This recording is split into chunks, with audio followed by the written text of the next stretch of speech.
if this will pass, let me challenge myself to be present and be engaged and learn, take something from this and learn something from this. A switch point moment is a moment in time that fundamentally changes your life because of a connection you made with another human being. My name is Sean P. Neal, and this is the Switch Point Project. And welcome everybody to the Switch Point Project. You know, when I set out to create the Switch Point Project, I really was focused on making sure that I brought to you, the audience, people who have impacted me through their words, through the things that they're doing. It's those chance encounters, that unlikely space that we meet somebody that kind of changes our outlook or the things that we're doing. So Benny Pekala is one of those people. I met him through a random chance encounter with another mutual friend. And Benny is in the space of building Web3 software for startups. And he's a founder at Birdwell Solutions. They build technology for startups that don't have tech founders. And he's one of those innovators who is helping to shape what our future looks like. And so I thought, what an amazing person to bring to this space of the Switch Point Project and share with you and let you get to know him like I have. So we'll take a quick word from our sponsors, and then we'll be right back around with your opportunity to get to know Benny Pekala. Stick around, see you on the other side.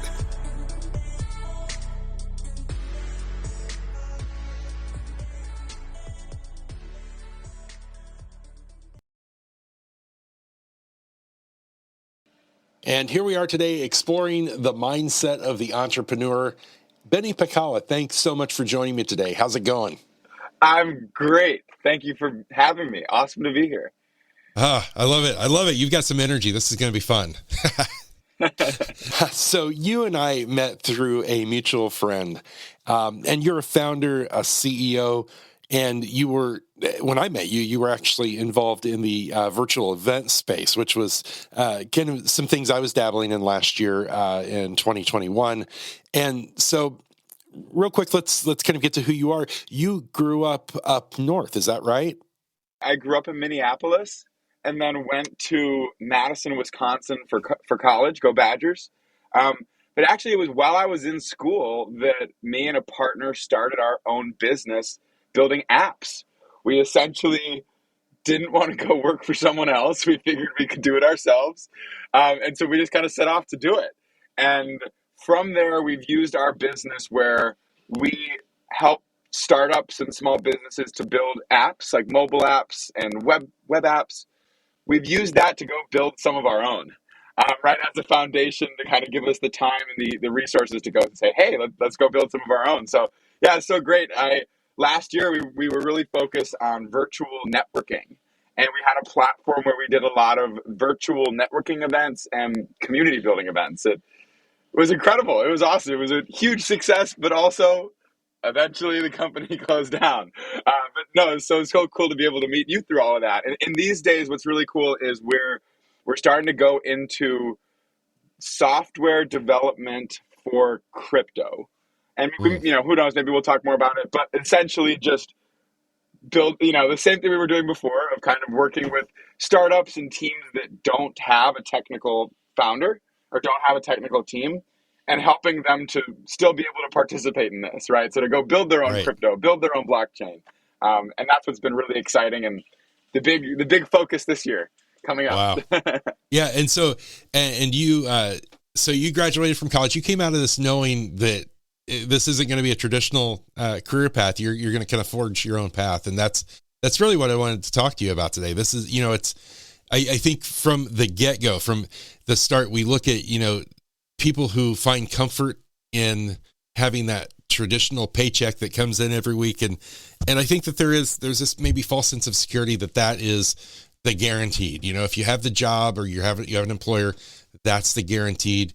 And if you're an entrepreneur, you're a risk taker. You're somebody who jumps off the cliff and then builds the parachute on the way down.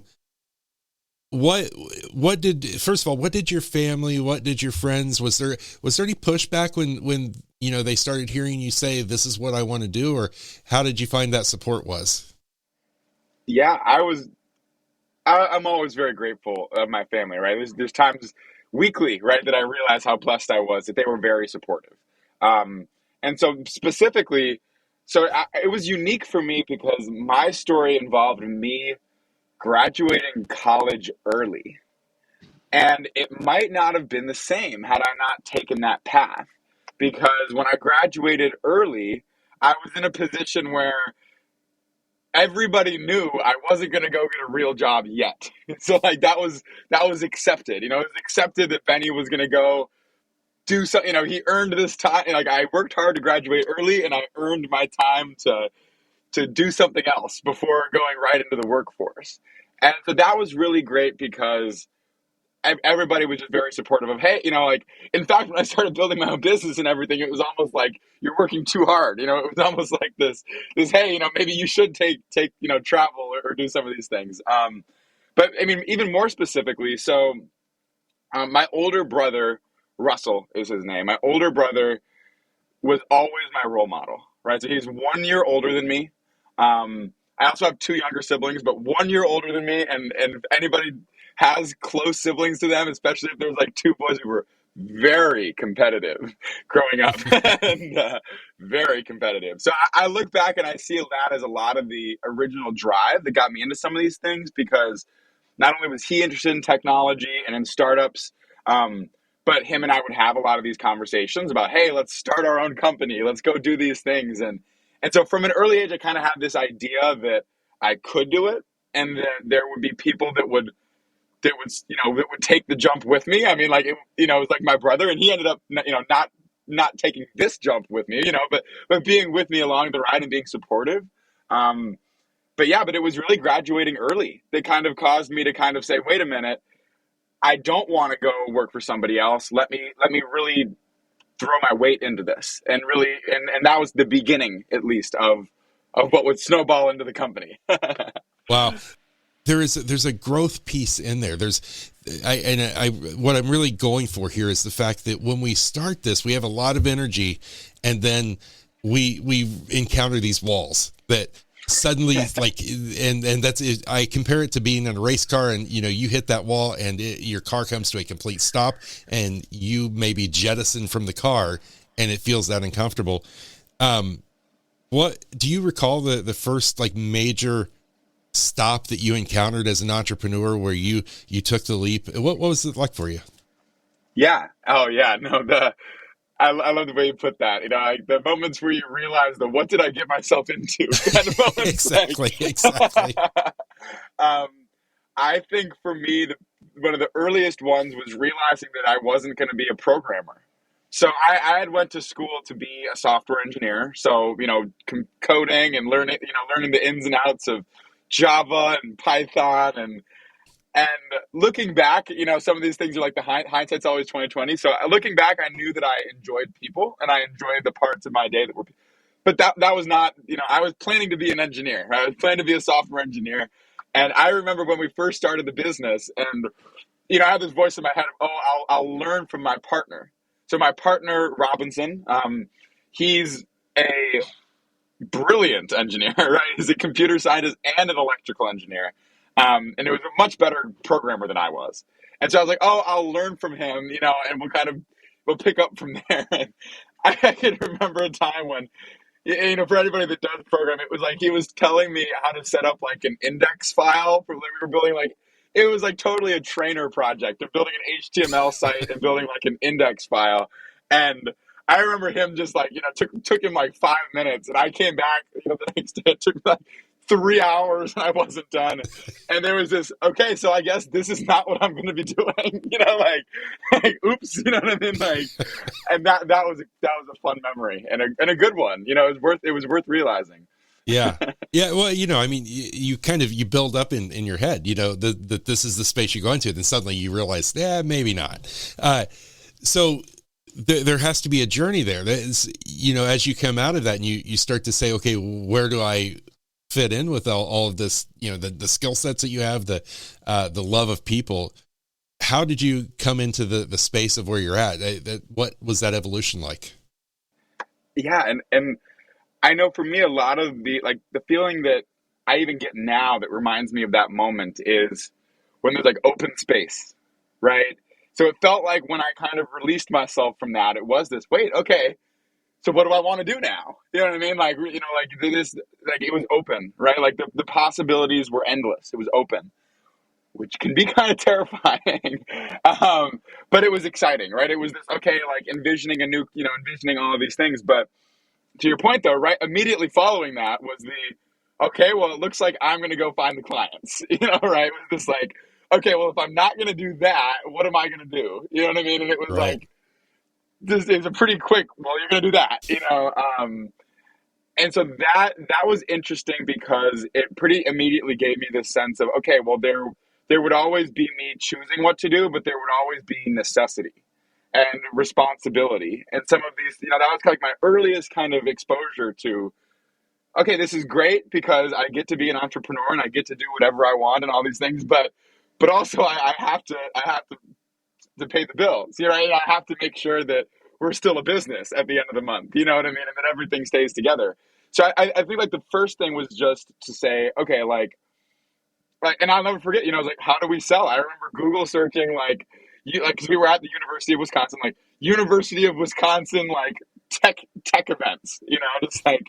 Just totally just keyword searching it in, and that's what kind of got the ball rolling on like on going. So I guess where I'll maybe leave off because I'd be curious about like the open space, kind of how you feel in these situations.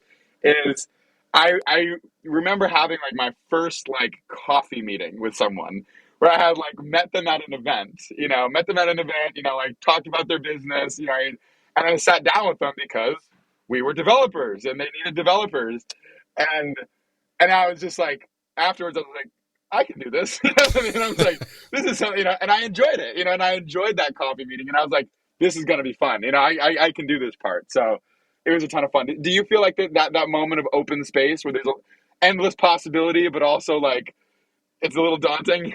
Are you Yeah. familiar? Well, and it's because I think it's daunting in the respect that there's so much that, we want to do, and there's so much that we have, different skill sets in. You mentioned terrifying moments because there are these moments of, and I'd love to explore this with people. There are these moments that, when we come to them, two things happen. Number one, there is a feeling that can be absolutely terrifying. And some people, that is the moment that they seize up and they choose to, I'm staying away. It's too much. Other people are like, that terrifies the crap out of me, but it kind of excites me. Well, first of all, do you recall one of those moments that was truly, truly in this process terrifying, where you laid in bed one night and you couldn't shut your eyes because of what was rolling through your head? And then we'll kind of talk about how you came to the other side of that. Yeah, that's so many. Because I will try and choose one of the first ones, right? That I remember was probably 6 months or so after we had started the business, and it was our first like big client. And again, you laugh looking back. I think big at the time it was like $2,000. It was like, but that was huge. That was huge for us then. Um, and and unfortunately, it was like it being big for us. We really wanted it, right? So we kind of like said we would do a lot. In short, right? Probably like, I need consultants for anybody that's a service business. Like, yeah, I know that. We said we could do a lot for that $2,000, and then the problem became that the person, the partner we were working with, took advantage of that. Right, kind of like you give a mouse a cookie, right, and started asking us to do way more than we felt we were on the hook for, and so it was the first situation of like, we've got people yelling at each other. We've got a Oh, wow. very negative environment. We've got something that started off really exciting, started off really like biggest ever. Like we're doing like cheers, and taking like all of these things together. And like a few months later, it's like my guys are upset. Everybody feels like they're being disrespected. You know what I mean? And like, and we realize that we've made all these mistakes, promising all these things are $2,000, but we've got to execute on them, right? We've got to deliver on them. And so like I remember that feeling of just like the team meetings were the tough part, right? It was like because I was looked at, being in the person that was like, right, not coding, it's like it was like, okay, well, it's up to you to facilitate this and to land the plane here. And just that realization of like, I don't know what to say here. You know what I mean? Like, I don't Mm. know how, and caring about my friends, right? Caring about my team members and realizing that it was like this, oh, geez, and I'll, yeah, no, I'll never forget just like having to jump onto those calls, realizing, like right before, just realizing like, oh, like this is a bad news bears kind of call. This is not good. Um, and those are probably the beginning ones that were just really tough, but taught me a ton, and then getting through them and realizing that we can talk our way through these things. Everybody is aligned. But also just like, yeah, my first like bad client, right? I don't know if Yes. like that's a common cause of some of those stories, but that was a tough one. Yeah. Well, and what would you say to someone that's listening that is maybe in that space, and whether it's business or not, but they're facing something that just feels terrifying to them. What do you say about walking into that space and facing that? Like what's the positive way to approach it? Um, the, I say the mantra of like, this too will pass. Mm. That for me is something that has taken me through some of my most difficult moments, is like this realization of like, this too will pass. And Yes. once I can take that deep breath and say that, then it's like, oh, this is a skill. This is something this is like a training session. This is like, it's like, then I try to see it as a challenge. Like, okay, well, if this will pass, let me challenge myself to be present and be engaged and learn, take something from this and learn something from this. Although, yeah, if there was one sentence, it would be that mantra of, this too will pass. And just taking that deep breath and that reminding myself that enables me to walk into the room with a smile on my face, instead of kind of my tail between my legs. And that makes all the difference. Yeah. And it's a very intentional, because, when you think about that, and granted, I've met people who that just comes naturally to, they get hit with something really difficult, and for some reason they are able to immediately process it and just walk right into it. But for most of us, it's an intentional thought process where we have to step back and think of something like that. My dad, actually, that actually warms my heart a little bit, because my dad, that was what he will tell me, whenever I'm facing a difficult challenge, he said, this too will pass. And so I think it's important to note that sometimes we have to step back and take that intentionality to say something. And when we do, that's when we can find, resolve in it. As you kind of look into you're a very forward thinking guy, because you're talking like crypto, you're talking all kinds of crazy stuff that, people out there are not even grasping at this moment. It's still so far out in the future. What is it about that space that just excites you and gets you pumped up every morning? The play. In short, as you know, I work very hard. I hold myself to very high goals, very high expectations. And within that, one of the things that I challenge myself to do is to try to look at my day and see it as play Mm. and see it as fun, and Yes. to look forward to it, right? And to say, oh, like, and in crypto, I get that feeling very easily because there are so many tools and words and things that are brand new. And there's also a very, like, within this Web3 crypto space, there's a very strong community. The people that I've been able to partner with, work with, as well as just talk with, are very supportive. And so both of those things together excite me because I can kind of look at my day, I can look at our company roadmap, and yeah, there still is that, all of the responsibility pieces, all of the duties, all of the things that every business has. But then I get to look at it and say, wait, but like, this is a brand new technology. Nobody has tried this before, and we might we might be wildly unsuccessful, but but this is going to be fun. We're going to learn something from it, and likewise with meeting new people, right? And getting in the room and like that feeling of, I don't know, Sean, if you know that moment where you're like listening to a bunch of people and you Oh realize yeah. you don't know what anybody's talking about. Yes. Yes.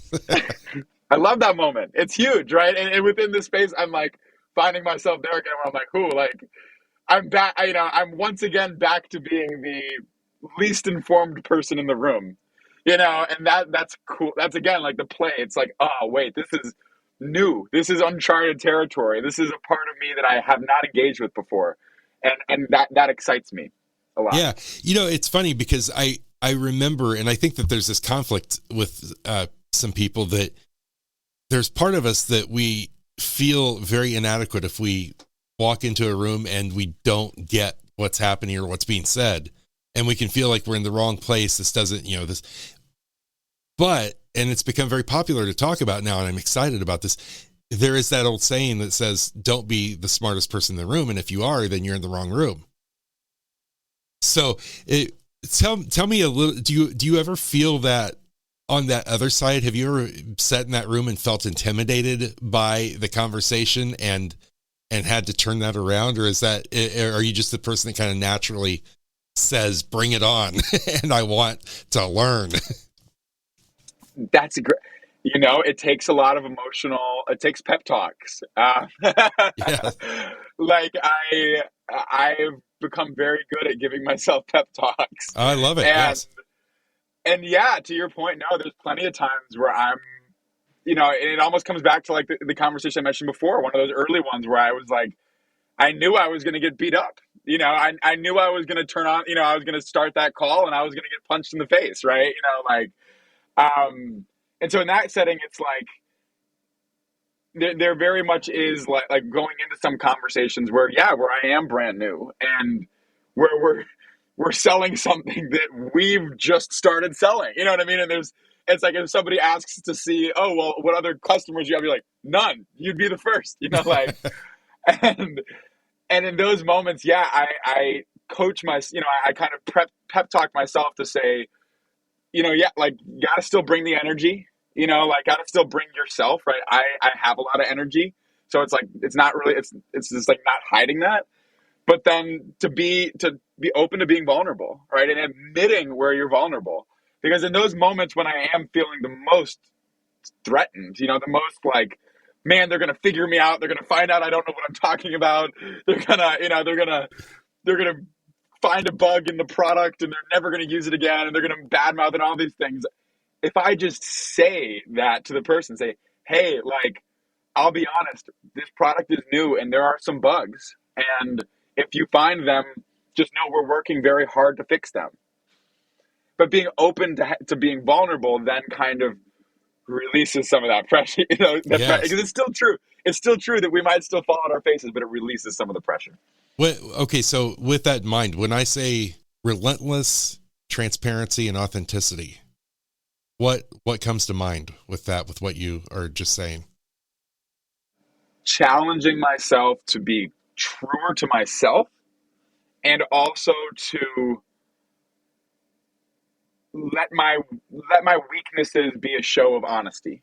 So specifically, like the being closer to myself is like in those moments where I'm feeling like, hey, like they're not going to like that I'm coming off with a lot of energy, right? Or this is going to be treated negative. Essentially when I'm feeling intimidated and I'm all of a sudden it's like the he said, she said, like this back and forth in my head of kind of overthinking it, right? In those moments, it's, wait, who are you? Who I talk to myself like, who do you show up with in the mirror? Right, and how do you bring that? And at the end of the day, if you could overthink it till the cows come home, but the best you can do is to just listen to yourself. And yeah, the hater's gonna hate. And the second part is that when there are these glaring problems, it's like, and I think I found this, like from more of a process basis, looking at this, the salesman that won't tell you this, right?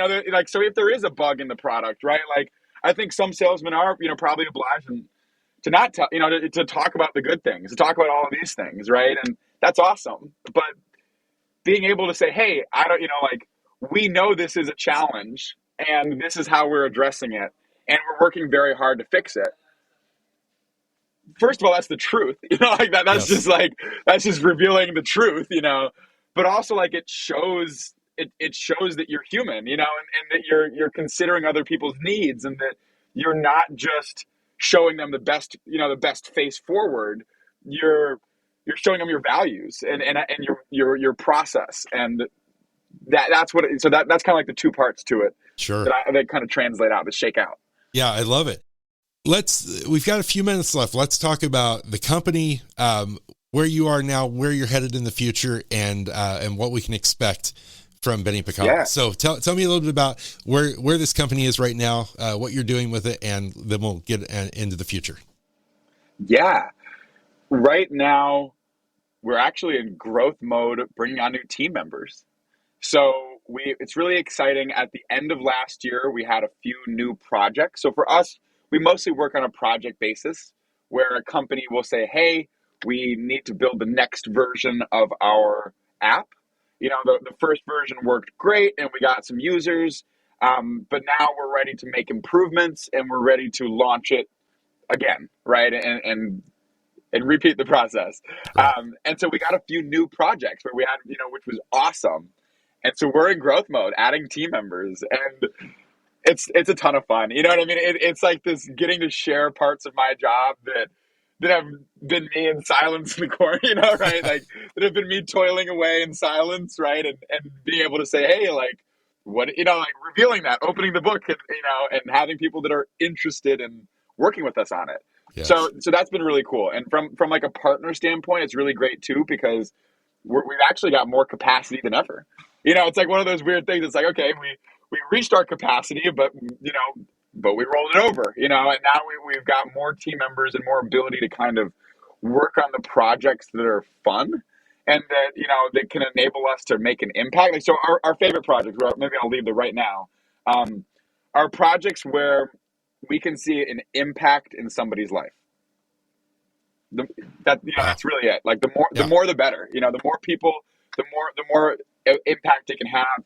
And with a bigger team and with more capabilities, we've been able to say more of, okay, well, we've essentially got the ability to choose. And like, one example, like, what is an app that might not feel that way? And admin dashboards. So sometimes we build, if you're familiar, like, sometimes we'll build these backends where, an office administrator will come in to make some changes, and kind of like record keep and note take. I'll be honest and say those are not our favorite projects. They're just not. Like, I to all the office administrators that we've saved 30 seconds of time for, I value you. I appreciate you. We'll always be here. But we'd much rather, like, we have a project right now where we're building an app that helps people who are leaving high school find career paths outside of college, right? And explore. It's called What's Next. Explore what's next.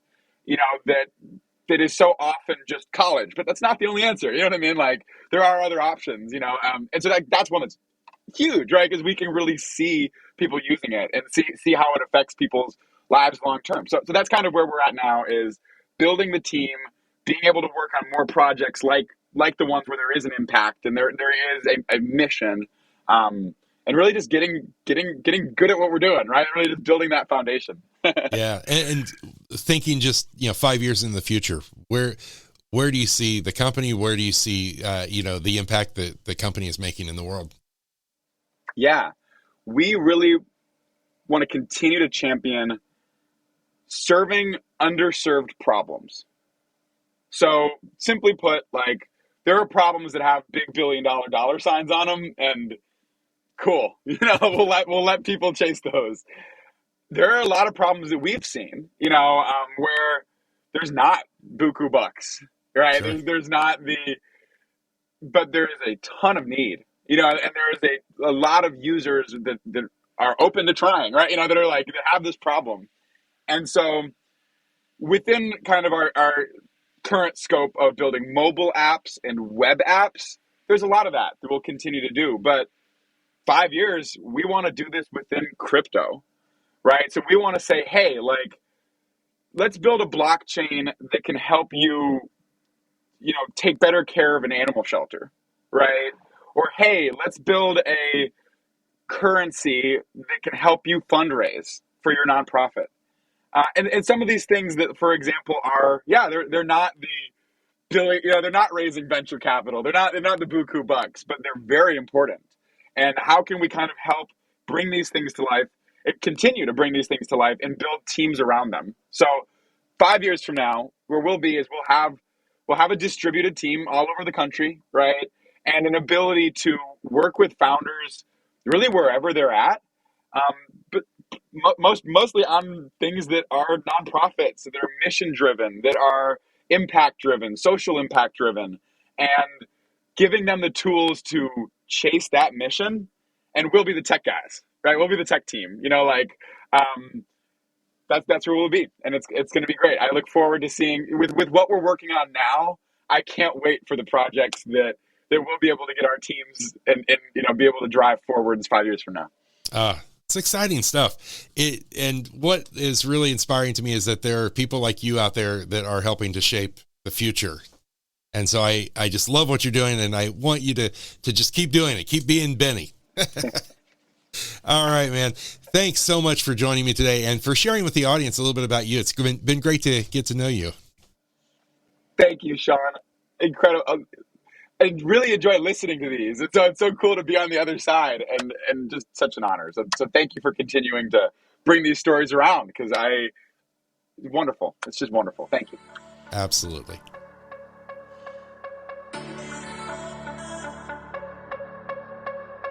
The Switchpoint Project is part of the Switchpoint Media Network.